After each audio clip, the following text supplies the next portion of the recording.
So hello to everybody, and for this next new economy shortcut for our forum on the French elections and some topics that we are very much interested in around these elections, and some very very important issues around who will run this election, who will win this election, and what is the impact of a vote that seems, for maybe in Germany, still some strange in the way that there are a lot of parties and a lot of parties around, and a lot of parties who are really fundamentally questioning the political system, which is maybe something that is not as advanced in Germany, even if that's comparable. The elections, just to start, will take place, the first round of the presidential elections, on 10th of April, which is in a week, or a little more than a week. And then afterwards, there will be a second round with the two first candidates coming out of the first round. And for the moment, it seems there is an advance of President Emmanuel Macron, but shrinking in the last few days, again, after somewhat positive days for him after the outbreak of the war in from Russia and Ukraine. And then now Marine Le Pen from the Rassemblement National, the far right, is catching up, and it seems as if it's not as clear as it may have seemed some 10 days ago that the election is done. We have an excellent panel to discuss and to bring the debate a little nearer to our public and to our topics, starting with Cornelia Woll, who has just started some 2 weeks ago as president of the Hertie School in Berlin, formerly at Sciences Po in Paris for many years, and so an excellent knowledge of the French scene and politician and political developments. There is Anne-Laure Delatte, who's professor at the CNRS, the research at the French Institute for Scientific Research, and a fellow of OFCE Sciences Po. Shahin Vallée, who's just joined us, who's head of the DGAP Geoeconomics program in Berlin, and formerly, among many other things, advisor also in a former time to Emmanuel Macron at the ministry when he was French Minister of Economy and Finance. And finally, Moritz Schularik, professor of economics at Sciences Po currently, and for most known at the University of Bonn, and so someone who is also now inside the French development. We just touched upon it. I think most of you now, don't know for Moritz, but the others are in Paris, and I heard in the radio that there has been snow in the morning in Paris, which is quite unusual for 1st of April. So we are having the better weather for the time, which is also quite unusual if we see it like this. Please, I would start to ask Cornelia Woll to give us a first overview of the situation in France and the first interpretation, and then we will get to the other panelists and have a discussion on some of the most important issues of this election. Please. Thank you very much, Thomas, for the kind invitation, and thank you also for the introduction. Since I have the floor, I'll just correct my colleague's affiliation. Anne-Laure Delatte did this, and I caught it because she's unfortunately not a member of OFCE, which means she would have been my colleague, but of Paris Dauphine. So I just wanted to throw this in. But let me start you off with a general overview of where we're currently at in the elections. It's true that the press tends to say it will be a boring election because the advance of Emmanuel Macron is too far for this to really have any turnarounds. that is, of course, always wrong because elections are only over when the election is over. There is always room for some surprises. And the main nervousness that is now in Emmanuel Macron's campaign is really the participation rate, because if abstention is sufficiently high, it might be that the outlook for him is a little bit less rosy than what it currently looks. But if abstention is not a major issue, it's true that Emmanuel Macron has intentions of voting in his favor in the first round of about 28%. It always moves. And the person coming second, Marine Le Pen, is close to 20, possibly 19%. And then the third person, and that is a bit of the surprise of the recent weeks, is Jean-Luc Mélenchon. And the two candidates who have gone down by quite a bit are the center-right candidate Valérie Pécresse and the far-right candidate Éric Zemmour, who are hovering around 11%. So what does all of this mean? It is definitely the result of what one could call the Ukraine shock or the Russia shock to the election that has given a considerable boost to Emmanuel Macron, because he seemed, first of all, he had, of course, as the incumbent, the statesmanship role of actually being in a position to negotiate, intervene, have diplomatic initiatives, and be in place, and also appear statesmanship-ish. I don't know what the English word is. Which definitely was an advantage. He also was the candidate that had not had to take such a credibility shock as, for example, Éric Zemmour. Éric Zemmour, who has run a campaign on being very provocative on all sorts of issues, has been cited in the press with quotes such as "France needs a Putin of himself," very closely to the February invasion. He stated that he didn't believe that Russia would ever invade Ukraine. So he just, his credibility really took a hit. And even though he was the surprise candidate and certainly the one that got most media attention, his candidacy, I think, was ruined by the recent events, which also explains why, in turn, Marine Le Pen had quite an uprising a bit later than the Russian invasion. I would say probably with a 2-week delay, we see that voters who previously might have announced their intention to vote for Éric Zemmour now rally behind Marine Le Pen. It is still going to be a somewhat close race. If the most likely outcome will be Emmanuel Macron and Marine Le Pen in the second round. It looks like it will be somewhere between 54% for Emmanuel Macron and 46% for Marine Le Pen, which is a lot. That means that the conservative votes and the far-right votes that would combined go to her are substantial, and that's something we should discuss. Where does this development come from? I will leave the meat of it to my colleagues. I will just say that what may seem surprising about French politics, and that is this divide between candidates such as Emmanuel Macron and, as you say, a host of populist candidates, is, in my opinion, already part of the answer why we have it. I think part of the importance of the populist parties comes from the Macron candidacy itself, because what we see in France is the shift of a political competition away from a left-right competition, which was the traditional axis of political competition, and towards what political scientists call the second axis of political competition, which sometimes is called a cultural axis, or a liberal authoritarian axis, or a cosmopolitan nationalist axis. And that axis is really quite structuring for French politics now.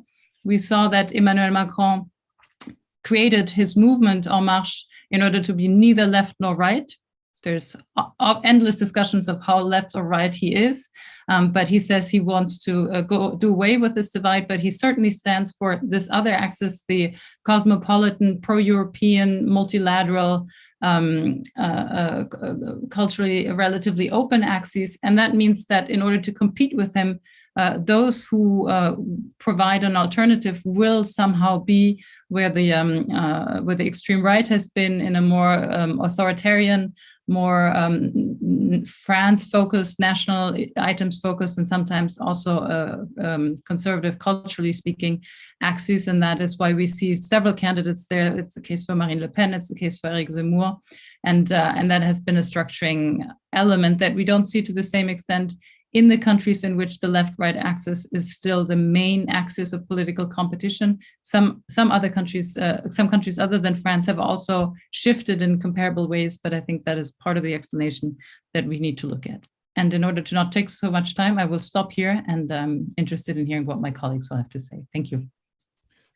Many thanks for that overview, starting the discussion. Let's turn over to Anne-Laure from Université Paris-Dauphine, excusez-moi pour le départ. You wanted to add something on the question on if there is a clear win for Macron or not. Yes. Hello, can you hear me? Yes. Yeah, no, you were perfectly right. I'm a CNRS researcher, but not affiliated to FCE in fact. So I'm CNRS at Dauphine and a CPR member, but not affiliated at FCE. That's it. So thank you very much for the invitation. That's quite an exciting moment, but also quite scaring, not only because it's snowing in April, but because, as Cornelia just said, it's kind of quite a close race election that seems to be boring, but that might not be boring in the end. So to look. So can you see my screen? Yes. Okay. Yes. So this is the second round poll based on more than 1,200 surveys in time. If Macron runs against Le Pen for the second round, and look, as Cornelia just said, the gap between Macron and Le Pen is around. You said something like 54 and 46, but look at the margin of error. Now it's quite interesting. And what is the most interesting is that last time Macron ran against Le Pen was 5 years ago in 2017, and she got 1/3 of the vote. So I think that the most important question is what drove this quite important rise of Le Pen over the last 5 years.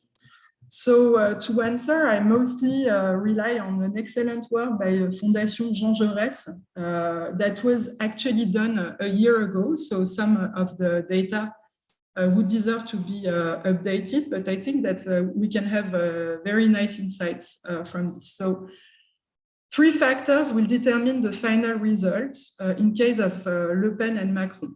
The first one is the first one would be a massive vote shift from traditional right wing, held by Pécresse today, les Républicains, to Le Pen. This is the first factor. The second one, which are not cumulative, would be a significant non-participation among supporters of defeated candidates from the first round. And the third factor would be a significant voting against Macron outside Le Pen camp, meaning which would drive a massive non-participation too. So the first one, likelihood of vote transfer from traditional right-wing party to from Pécresse to Le Pen, how likely is it? They have a very nice graph that I will explain you now. Okay. So the risk of convergence of far left and far right is quite limited because they have a very different platform. So the massive, the realistic reservoir of votes for Le Pen is within the traditional right-wing voters for 2 reasons. The first thing is Emmanuel Macron has actually attracted a part of the far right, the right-wing voters, traditional right-wing voters. So those who remain in the traditional right-wing voters are less they have less centrist political views than before. And there is a convergence in the platform of Les Républicains, so Valérie Pécresse, traditional right-wing party, and le Rassemblement National, which is Marine Le Pen. And as you can see here, so this is the distance between both parties on cultural and economic views in the party platform. And as you can see, the distance is at the minimum this year on cultural and economic views. The interesting thing is if you look at the political platform now, what is the impact on the voters from platform to effective voting? And they have a second set of data, which I find super interesting. This is the distance between LR and RN voters on cultural and economic views. And here you can see something which is quite interesting. On the left-hand side, you have the cultural views. So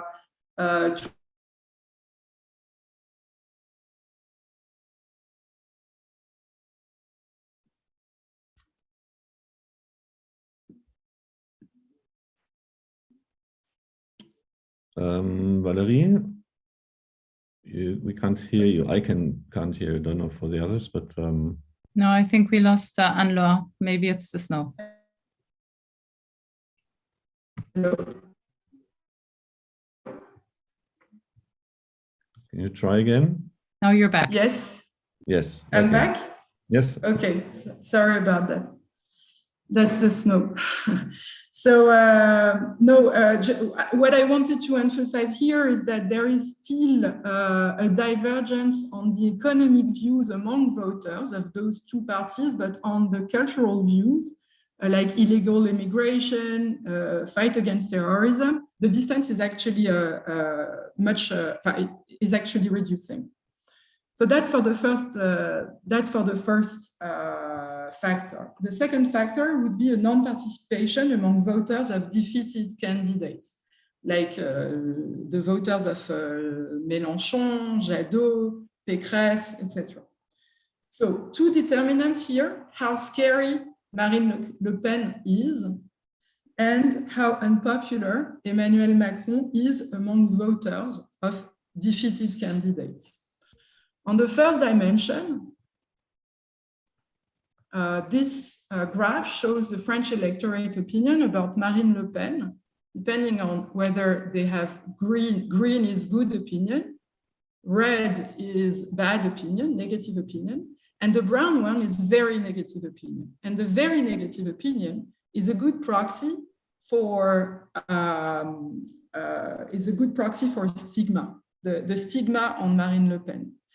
And actually, if red and green are quite stable, you can see that the brown one is interestingly downward sloping. It means that the stigma around her candidacy has significantly dropped since 2017. Why? Because her strategy to become like a standard candidate looks quite successful. And they have built a demonizing index. I tried to translate. Let me know if it's clear. Demonizing index, meaning how scary she is. And so it's on 6 dimensions that I can describe in the Q&A session, but it's quite in the 6 dimensions are quite exhaustive. And look at the index. It has dropped by 9 points since the last election. She's in a more favorable position than 2017, which could explain why we have this close race election now. Now, on the second dimension of this dimension, how unpopular Emmanuel Macron is among voters of eliminated candidates. On this graph, you have negative opinions against Le Pen on the left-hand side and Macron on the right-hand side along the political spectrum. Okay, red is negative and blue is positive. So what you want to take away from this graph is the fact that if you look, so left-wing voters are more have more negative opinions on Le Pen than on Macron, right? But this is the contrary for the right-wing voters, which brings us back to the first argument. There is quite a proximity between the traditional right wing and Le Pen. But this is another way, a more radical way to express it. So, so this is how Emmanuel Macron. Emmanuel Macron receives quite a lot of negative opinions among the voters. So the conclusion is that there is a non-negligible probability that Marine Le Pen wins on April 24 because her strategy to become a standard candidate has been quite successful. And Macron has high negative opinions among left and right-wing voters. However, it's yet barely debated in France. I think it's quite an interesting point here. And I was wondering why. And I think there are two elements. First, there might be a Jospin 2002 effect. Allegedly, he refused to publish and comment a confidential poll suggesting his defeat against Le Pen in 2002. He didn't want to scare the French people. So we might have this effect, is Macron or other candidates acting the same. That's the first hypothesis. I have a second one. Look, if Macron was running against Mélenchon, he wouldn't face a close race election. That's another point. So Macron would be better off running against Mélenchon. And indeed, as Cornelia said, Mélenchon is not far away anymore. So that's my last graph. This is a first round poll where you see that Mélenchon and Le Pen are now at a shorter distance than they were a few months ago. So my conclusion and the reason why we don't seem to debate a lot this non-negligible probability that Marine Le Pen will could win second round is that the left-wing opponent of Jean-Luc Mélenchon, who are mostly Jadot and Roussel on the left wing, on the left-hand side of the political spectrum, they underestimate the risk of a final victory of Le Pen because it undermines voting intentions for them. If left-wing voters were convinced that Marine Le Pen can win, they would probably switch massively to Jean-Luc Mélenchon.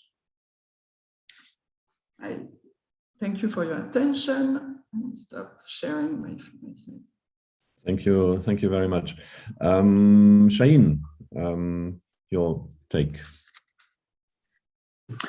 Thank you very much, and I apologize for having joined you a bit late. I was caught in the snow, so hopefully the snow is not going to undermine my internet connection. I don't have slides to share, and I second a lot of what has been said both by Cornelia and Anne-Laure.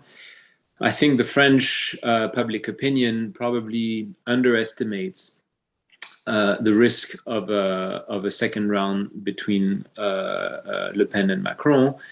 And I think one key question here is really to have a view on the participation rate in both the first and the second. As you know, historically, the participation rate for the presidential election is very high in France, north of 70%. And so to me, the real risk of an upset in this election would stem from miscalculating or misjudging the participation rate in the first and the second round in particular.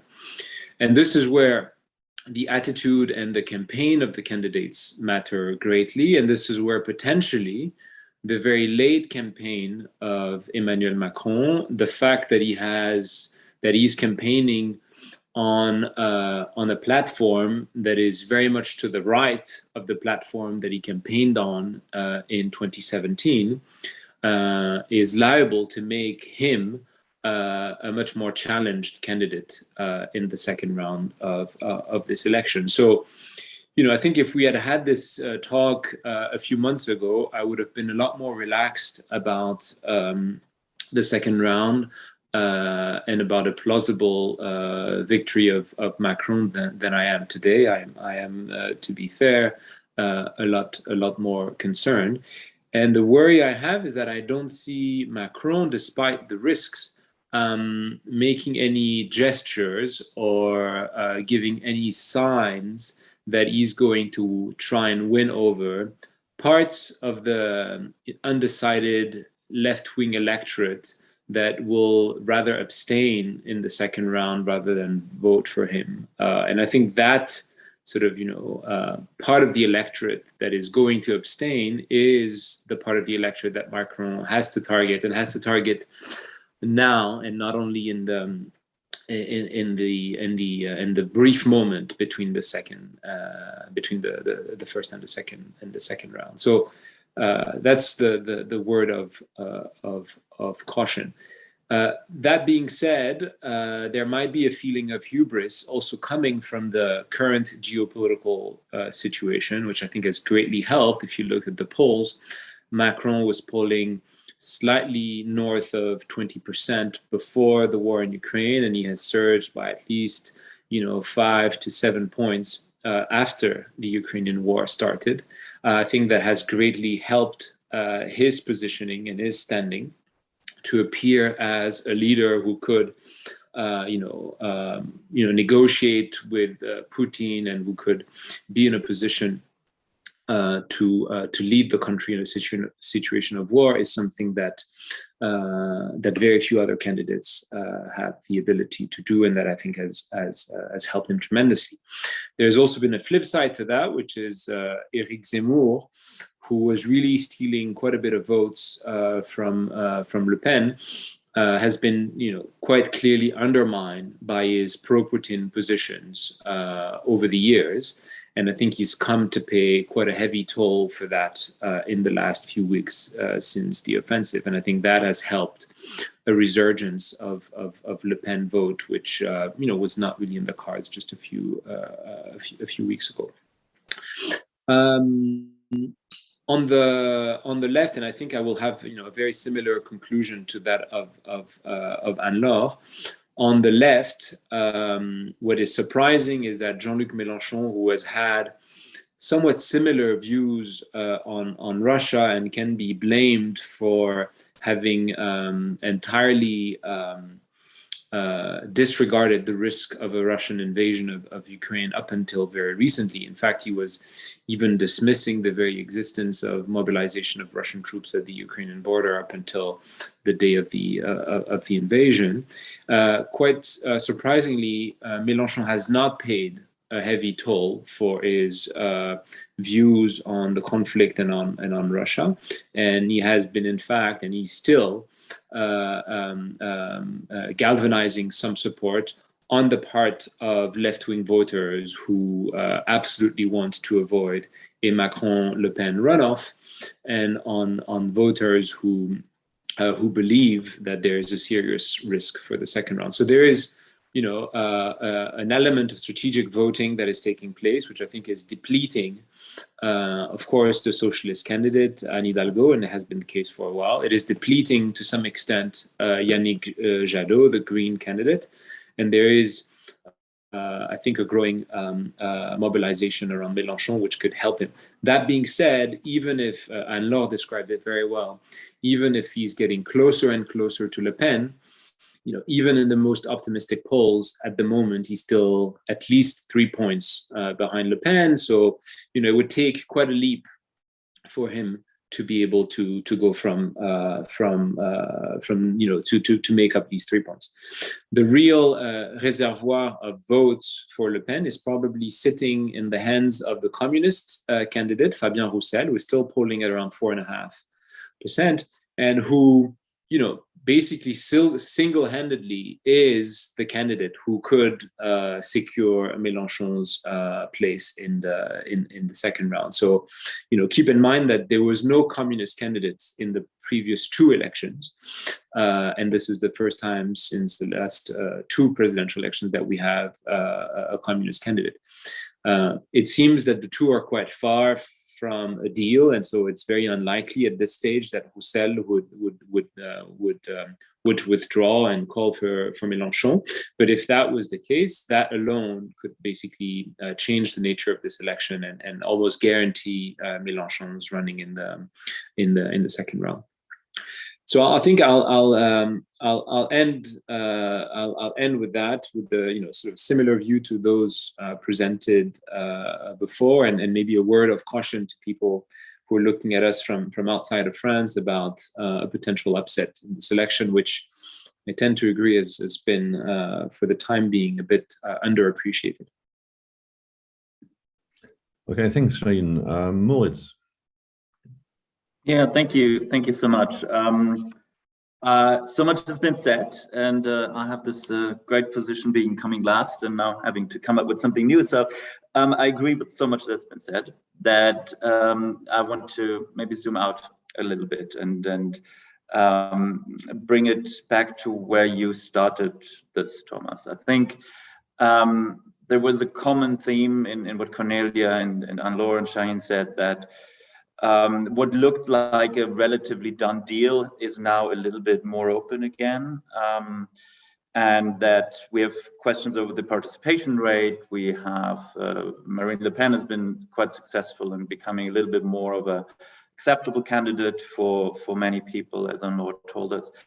I would still, and that would be my first point, I would still sort of from a high level, sort of 10,000 meter flying altitude perspective, stress that overall the macro constellation for Macron is pretty good. The French economy has done well in the pandemic. It has recovered quicker than the German one. Generally speaking, the economic situation is quite good, and the management of the economy has been quite exceptional, really. So that speaks for Macron. We also have, I think is the second big macro point, the sort of geopolitical constellation that plays for him in 2 ways. He's been, as far as I can see, but also I think in public opinion, a quite effective leader in this crisis, in the war. He has been quite clear on the leadership and also on France's position in this. I think this compares quite favorably also with the embarrassingly wavering position of the German government over the last few weeks. So leadership clearly has been there, and that is in constellations like this a big plus. It's also clear that France's overall, let's call it geo-economic and its energy security system has been much more vindicated by what has happened. So the country has not made the same sort of naive mistakes that the German establishment, especially the German left, has made in dealing with Russia in the past 10, 15 years. So all of this is a strong pros for Macron from sort of a macro point of view. And then the third point is, I don't know, this is probably something that an economist has to say, we can be concerned about participation rates, but they are a highly endogenous object. So the moment it looks like Le Pen could win this, the participation rate is endogenously going to go up again, because there's a lot of people who are going to come in and vote because they don't want that. So it's I think it's clear that Macron has been slow to start this, and he's left a lot of the sort of the field and the stage to others, and has taken care of world affairs. But I think if what Cornelia and Anne-Laure said is true, that things will tighten. I think there's also going to be this response by sort of the Republican camp and participation rates then might end up. So long story cut short, I think while things look a little bit more tight, there's still a very good bet to be on Macron's side. It's kind of his race to lose. The general macro constellation is quite favorable, and because you mentioned populism, Thomas, at the beginning, I think that's also part of that. I think a lot of the populist right and the populist left in Europe has been discredited by its proximity to Putin and Russia, and that will come up in one way or the other as well as we go into this campaign, and makes, of course, look Macron and let's call it the liberal center look much better than both the left and the right. Thank you, Moritz. Cornelia, you've been talking about this different opposition, not between the traditional left and right. When we look from the outside, it seems really striking if you put together we may debate what is populism, what is populist, but if you put together Le Pen, Zemmour, Mélenchon in a way, you get up to whatever, more than 40% of the French electorate that is really challenging the system, and it's not in the old confrontation between left and right. First question, what do you think is behind that? What is the fundamental reason, and maybe also to the others? Then the second question would be why. I mean, it is when it's not left right anymore. It's because the traditional left has disappeared quite strikingly. So why is it? Why is only the new format on the right, if you consider that Macron's program is not really a left program? So let me say something general about party recomposition and then go back into French politics. I think maybe even a year ago, a lot of political scientists would have said that the traditional center-left parties are dead. The third way had been unsuccessful. The leftists have tried to reinvent themselves and they've all failed, and there was no place in government for left parties. And then the German elections happened, and we now have an SPD chancellor, and the political scientists are revising their script book again. What does it take for left parties to actually make it into government? But it is a question how the left parties have fared with traditional left party politics in open economies. And that is a challenge, and not a lot of them have succeeded. And I think if I go now into France, what we can say is that the left really is struggling. The traditional left really is struggling because the center-left parties are no longer very credible. The PS, we haven't even mentioned this because the candidate, Anne Hidalgo, is so low that we don't even mention her. She was in gray in Anne Law's picture and has no chance of appearing anywhere. And if you add up the candidates that are still on the left, Anne-Laure was saying it would be Fabien Roussel who can help, I think it was Anne-Laure, who can help Jean-Luc Mélenchon to actually be higher than Marine Le Pen. I'm not sure that's sufficient. I think you can get just below Marine Le Pen as well by adding the two up. But Jean-Luc Mélenchon together with Yannick Jadot would beat Marine Le Pen. So the question is asked because ideologically they're closer. Why is the communist candidate still in the race and not leaving his place, so that there would be a left candidate stronger than Marine Le Pen? But we could ask it about the Greens, because the Greens traditionally are an alliance partner for the left parties, and that is another option that is up here. It's not happening. So we have a fragmentation that will lead to a second round between Marine Le Pen and Emmanuel Macron. Moritz is right that if you want to bet your money, you should bet your money on Emmanuel Macron winning. But I think the alerts that Anne-Laure and Shaheen have raised here are really very valid. It's a very close race.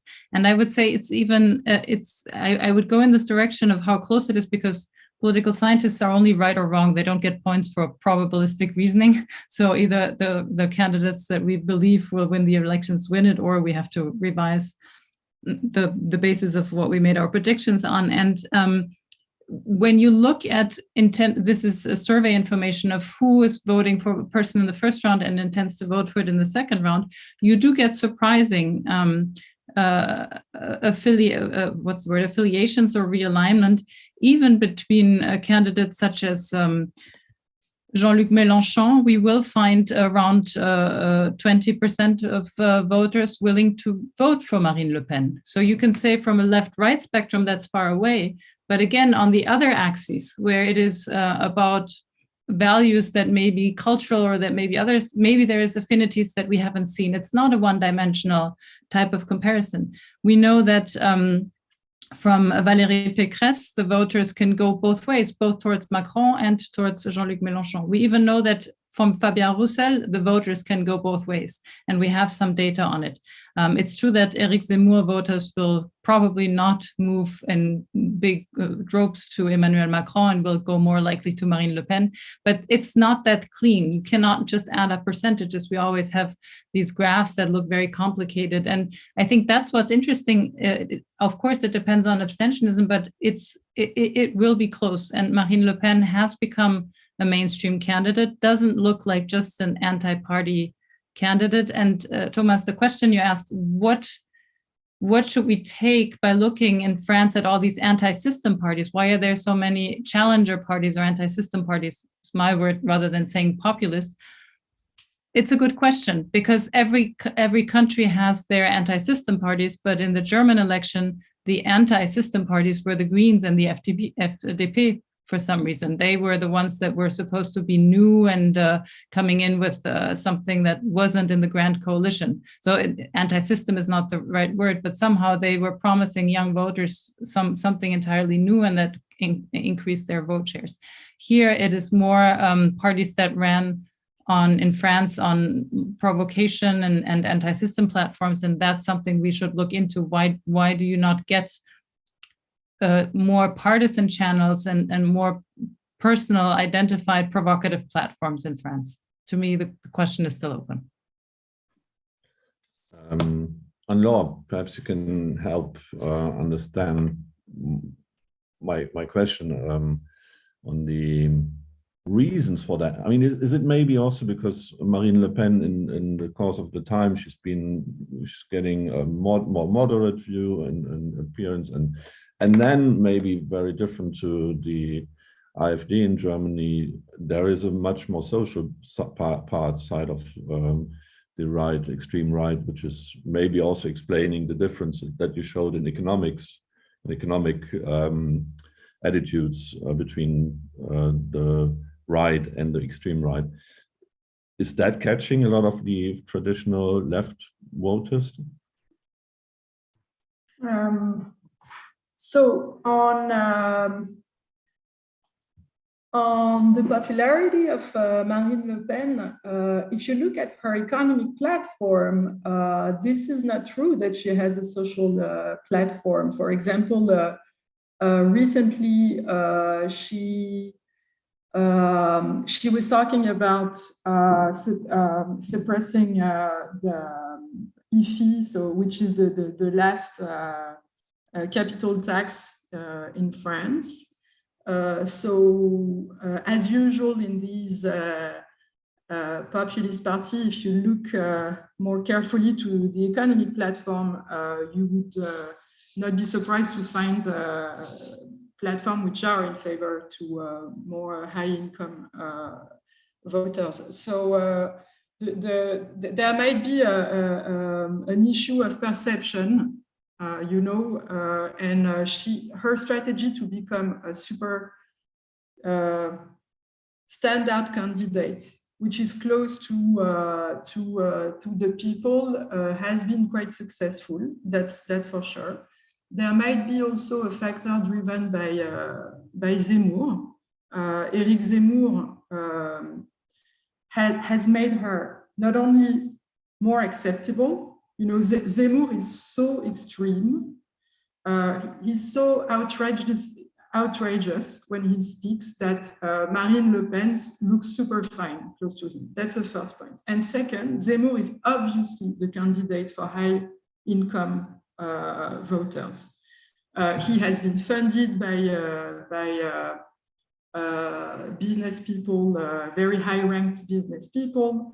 And his economic platform is super conservative. on a tax system, for example. So that's the second factor that makes Le Pen more acceptable and more social, that makes her look more social, but she's definitely not. Then I would like to get back on the adjective that Moritz used speaking about Macron, because this is quite interesting. Emmanuel Macron, you call him a liberal center candidate. But I think what is important to understand in France is that he's not perceived, here again, we have a perception issue. He is not perceived as a liberal center candidate by the majority of left-wing voters. He is perceived as quite a conservative candidate regarding tax, for example. He has implemented economic policies which are in favor of high-income households. And you have lots of surveys by INSEE giving evidence on the disaggregated effect of the economic policy of Macron. So I was thinking, we have not talked about the yellow vest so far, but yellow vest is in the background. And I was thinking, instead of, I would say it's the disaggregate stupid today. It's not the aggregate situation which matters in France. Moritz, you're totally right that the economic situation is super impressive, that the management of the economic situation has been super impressive. Macro is good, but look at the disaggregate more than the aggregate situation. The inequality, even the purchasing power has increased for all households in France, but has increased more on the top than on the bottom. And that's again INSEE commenting on this. Can you hear me? Yes. Yes, that's again INSEE commenting on the rise of inequality, not talking about the FCE and other think tanks. So I would have a serious caveat here. As economists, we need for this, to understand this, this election, we need to get a disaggregate view and have a serious look on the inequality situation and the inequality perception in the situation. And then second and last point on the anti-system vote in France, let me give you maybe a very modest insight.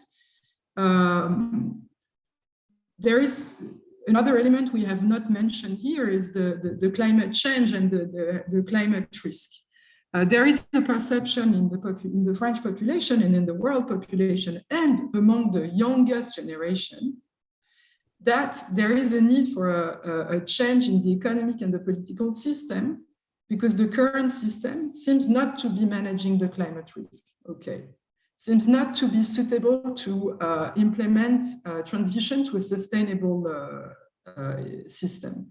So when you speak about anti-system, it's probably very prevalent among the youngest generation, and it's probably driven by this climate risk and the perception that the standard system is not managing the high risk. Okay, thank you, Anne. Before passing to Moritz on the inequality question, which is one of your topics, Shaheen, would you share, what is your answer to why is there so much of an anti-system voting? And that's fragile, and it seems like something which is quite important, irrespective of the exact outcome, and the risk is implied now in the election. So I think there are many reasons for the anti-system vote. I think one reason that stuck with me, which I think is still very badly understood both in France and outside of France, is the level of centralization of the French system and the feeling of marginalization that it creates. And by centralization, I mean centralization on many levels, and including on the geographical level. So basically, unlike Germany, where the federal system and the economic structures create a number of a territory that has a number of very important cities with their own ecosystems and their own supply chains. The French system is very polarizing and creates a lot of small cities that feel economically deprived and marginalized. And to some extent, the Gilets jaunes movement was also a loud cry against this economic and political centralization. And that, even if, and I think this is where Anne-Laure is right about the aggregate, and I don't use that term in the same way as she does. While the economic numbers are good in aggregate, if you look at the distribution and the geographical distribution, it's still quite alarming, the impoverishment of some parts of the country. And I think that feeds a high level of resentment that I think is fuel for the anti-system vote. I wanted to go back to one theme that I don't think we've touched upon, and that I think is critical to explain the weakness of the left, and it's the question of identity politics and the very peculiar role that Islam and issues around laïcité play in the French system. I think these issues have been profoundly dividing for the whole country, but in particular for the left. And pretty much every party of the left is sort of split in the middle between a branch that is liberal when it comes to immigration, Islam, and who is sort of self-critical about the fairly traditional view of the French system around laïcité and universalism. And another part, which basically is really married to this very particular French idea of universalism. And I think that is profoundly divisive on the left. And I think is one of the reasons why it's difficult to find mobilization in each of the parties that we have mentioned, because they are each internally divided around these issues. And the only party that in fact was divided on this issue and that is no longer, or at least on the open is no longer, is La France Insoumise, because Jean-Luc Mélenchon, really 2 years ago, made a complete U-turn and basically unified his own party around his view, which was that basically, we should be more in favor of immigration, we should have no qualms about the headscarf, it should not make this such an important societal issue. And I think that division around identity politics remain one of the reasons, not the only reason, but one of the reasons why the left is so broken in France and so in such a difficult position to galvanize and to forge a union. Okay, thanks. Before passing to Moritz, I would like to, just for the last 10 minutes that we may have, bring in one question from the audience, which is simply the question from Albert Kunze, asking what are what is dominating the debate, and what may probably be decisive in the last days before the election. And the second question, which is hugely important for us, if ever it happens what you describe as a risk and Marine Le Pen wins the second round, what does that mean for Germany and Europe? I have an answer to the first question. I don't have one for the second, but I'll answer quickly on the important issues. I think the most important issue that we will look back at in explaining the election result is the Russian invasion of Ukraine. I still think, even though it's not exactly the week ahead of time, it was the most decisive issue. But it's interesting to look at the issues that have recently come in debates. First, because Emmanuel Macron was trying to occupy certain political spaces in order to get additional voters. He threw out a new pension plan, for example, which was, or at least comments about it, which were on the territory of what the right parties would have discussed in similar terms. There is security concerns, but mainly also the case of Corsica. And I'm mentioning it because Shaheen was just talking about the centralization issue. I think that's a very relevant point. Emmanuel Macron, when he is accused of being arrogant, is also always targeted as a symbol of that particular French elite that is very Parisian and very disconnected from concerns elsewhere. And the fact that the situation in Corsica is now leading Gérald Darmanin, minister, to go and just throw out there that maybe we can talk about some independent governance within Corsica, shows you that within Macron's campaign, there's a realization that would give him more votes if he says, I'm open to being less centralized. So I think that's important. And then currently the debate, I don't know if it's going to be decisive, but is about the consultancy McKinsey and the use of McKinsey in reforming the French administration. And so it's a question about how much taxpayers' money are used in consultancies. But I think it is also, again, an issue that shows you that Emmanuel Macron's government is accused of being even disconnected from its own public administration to a point where they don't ask their civil servants to come up with a vaccination plan, but they ask a consultancy, and that is a proof of too high degrees of centralization and distrust of different groups in society, including in public service. So I think that those are telling issues, but if it's going to weigh on the election, I'm not so sure. I think what's going to weigh on the election is really the war currently going on. What's going to happen if Marine Le Pen wins? I will pass the joker here to my colleagues because that's a big question. Okay. Moritz, maybe not to answer this question, but maybe also on inequality, centralization, distribution. I mean, I think these are good points. I think we have increasingly come around to not just look at aggregate statistics, but to look at distributional statistics. And it's clear that in France, as in other countries, the fruits of growth are not necessarily equally distributed.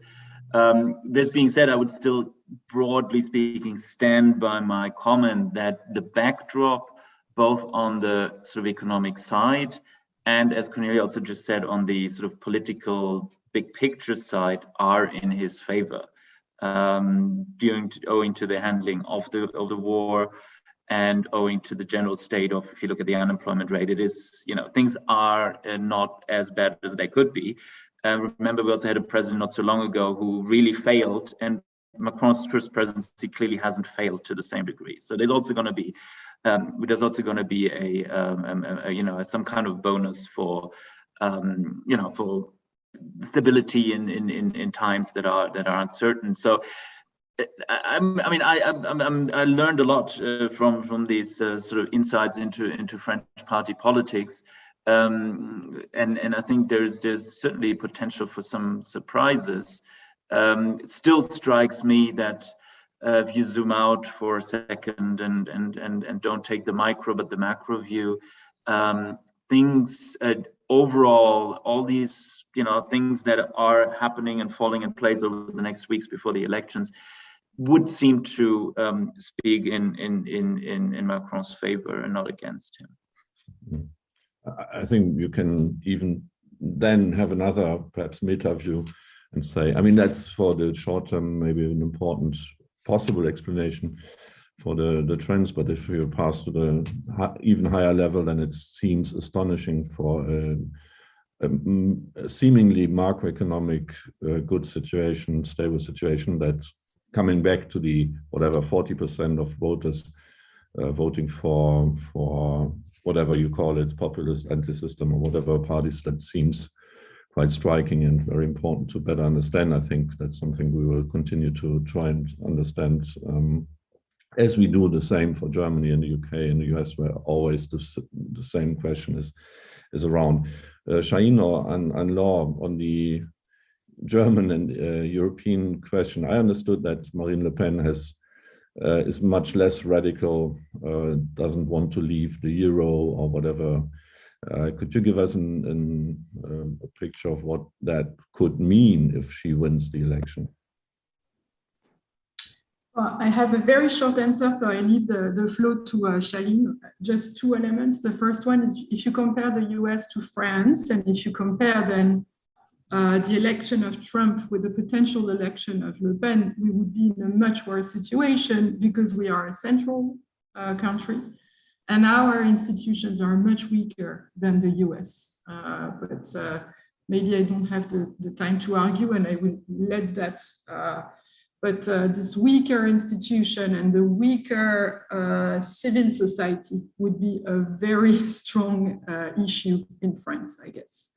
My second point regarding Europe, I think that the European Central Bank would have a very tough job for a while to secure French debt and French sovereign risk if Marine Le Pen was to be elected. That would shaken the financial markets, I think, for a while, much more than Trump did at that time, because she doesn't hold the same economic positions. And the ECB would have to decide whether they play in favor or against the French sovereign at that time, I think. Okay. Shaheen? So a quick word to respond to Moritz about the generally positive macro backdrop. Completely agree, but I don't think it's ever worked necessarily in the favor of the incumbent.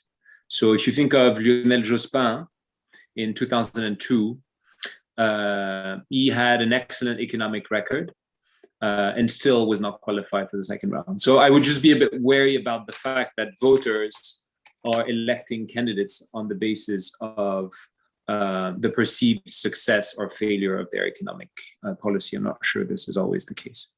That's one point.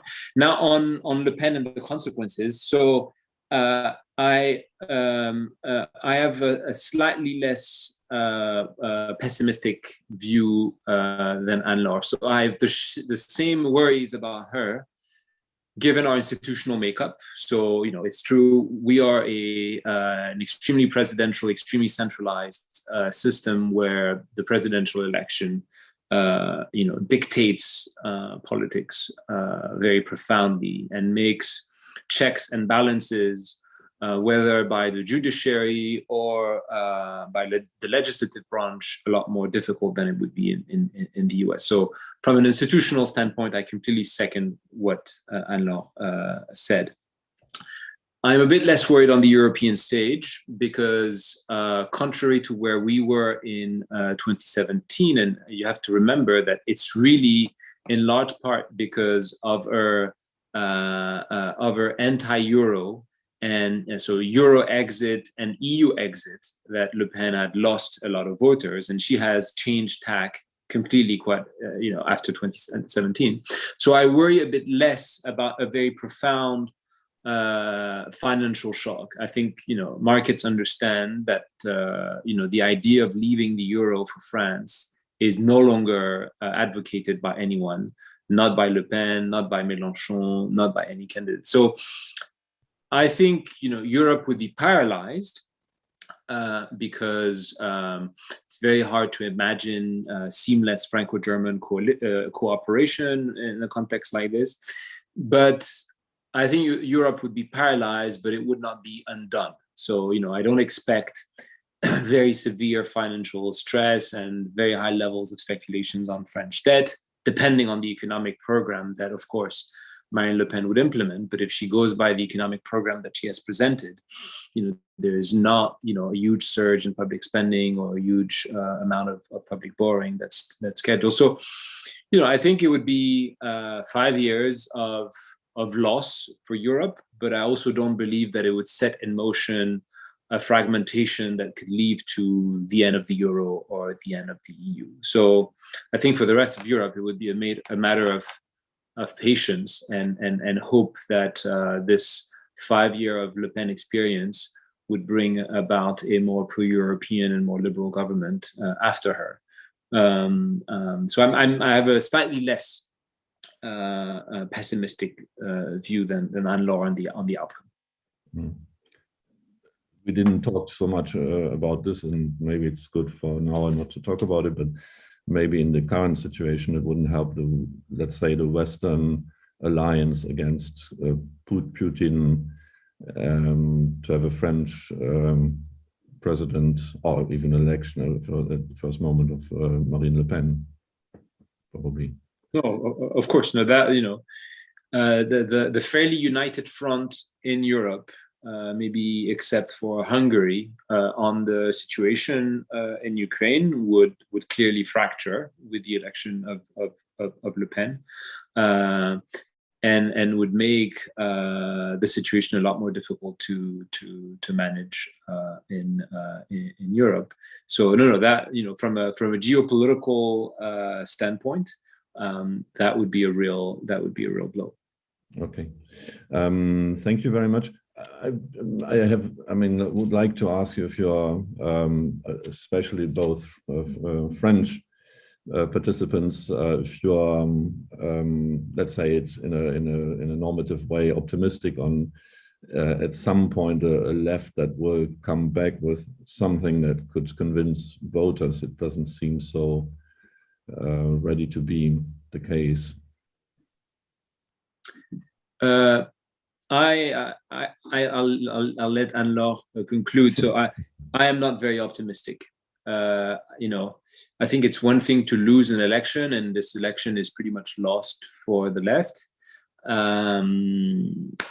If you think that this could be a stepping stone to something else, I don't see this election being a stepping stone to a stronger, more united and better left force coming together in the last 5 years. But I hope that I'm just too negative on this, and that something could emerge in the next 5 years. I just don't see how it could. I think after his potential defeat, Jean-Luc Mélenchon's party will be extremely divided. I think after a weak showing, the Greens will also be divided. I think the Socialist Party is pretty much in agony at the moment, which may or may not be a good thing for rebuilding the left. So it's hard for me to chart and to tell the story of a new left blooming on the ashes of this lost election. Yeah, certainly something that we should come back to at some point after the election, which is, a striking thing. We have situations like in the US with Bidenomics, at least for some time, with some New Deal and such things and discussions, and even in Germany in the new coalition. And it seems as if there's nothing comparable in France happening, and that would be interesting for the next discussion, and very important to discuss that. Maybe I'd just like to come in for 10 seconds. I'm as pessimistic as Shaheen on the recomposition of the left, but French party politics is always very people dependent, and people can sometimes create movement and galvanize. And I think we haven't seen the people yet. It's quite impressive to consider Fabien Roussell's rise around a theme, which is a left workers' politics that has ticked boxes that other candidates haven't been able to win. So maybe there is some dynamism. I'm pessimistic about it for the reason that Shaheen has just said, and I think that is really the issue to resolve for all candidates that want to create a galvanizing movement on the left, and that's the question of identity politics. We're currently in a place where this is the sleeping giant for left parties of all stripes, that the topics that they can carry, in particular the economic ones, seem to be splitting their supporters between those who think that identity politics, so this is both gender issues, inequality, socioeconomic and interracial inequality issues, what is now called wokeism in French universities has become such a strong theme that somehow the left has to defend itself that it's not trying to undo the French Republic over this. And if that issue cannot be put aside to the same degree that previously European integration was dividing some of the centrist parties and led to a split, then the left cannot get the same dynamism back that they had before. So if you cannot get the gorilla of identity politics out of the room, the left is doomed to fail getting new momentum. But I'll leave Laura the big conclusion. Yeah, thank you. Very good point, I think. Moritz, would you just have a last remark? No, I'll do agree with a lot of what's been said. So I think Cornelia summed it up very strongly. I'm not sure. Yeah, no, I mean, I think the should one hope for a revival of the left in its old form or not is a different question. It's a normative one, and might have different opinions about that. But I think the analysis is very pertinent. Yeah. Thank you very much. We will follow closely next Sunday. At least I will. I hope so many others. And then we will check for the second step. Will be the second round in 24th of April. And then I don't exactly know the date, but you probably know. Then there will now be the parliamentary elections, legislative elections later. I think in June maybe. Some electoral times for France for the time being. Thank you very much. Cornelia Woll, Moritz Schularik, Shahin Vallée, and Anne-Laure Delat for this excellent round and deep dive in some of the main topics of this election. Hope to see you soon again and in better weather times, at least in Paris without snow.